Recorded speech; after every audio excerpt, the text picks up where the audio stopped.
2025 সালের ঈদে সিকান্দার নিয়ে হাজির হচ্ছেন বলিউড ভাইজান সালমান খান। এই সিনেমায় প্রথমবারের মতো তার বিপরীতে কাজ করবেন দক্ষিণী ইন্ডাস্ট্রির জনপ্রিয় নায়িকা রাশমিকা মান্দানা।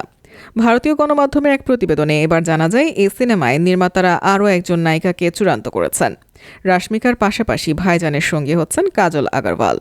সম্প্রতি কাজল তার ইনস্টাগ্রাম হ্যান্ডেলে সূর্যমুখী ফুলের তোড়ার একটি ছবি শেয়ার করেন, যার উপরে তিনি তার ভিআইপি আইডি কার্ড রেখেছিলেন। ছবির সঙ্গে ট্যাগ করা হয়েছে সিকান্দার দিন 1। ছবিতে তিনি প্রযোজনা সংস্থা নাদিয়াদওয়ালা গ্র্যান্ডসন এন্টারটেইনমেন্ট এবং তার সহ অভিনেত্রী রাশমিকাকেও ট্যাগ করেছেন।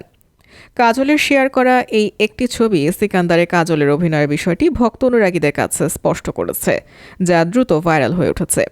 কাজল এবং সালমান এর আগে কখনো স্ক্রিন স্পেস শেয়ার করেননি। ভক্তরা একটি জিনিস নিয়ে সত্যি উচ্ছ্বসিত, তা হলো এই জুটির মধ্যে নতুন রসায়ন দেখার। উল্লেখ্য, সিকান্দার সিনেমা দিয়ে দীর্ঘ সময় পর পর্দায় প্রত্যাবর্তন করতে যাচ্ছেন সালমান। তার শেষ মুক্তিপ্রাপ্ত সিনেমা ছিল টাইগার 3।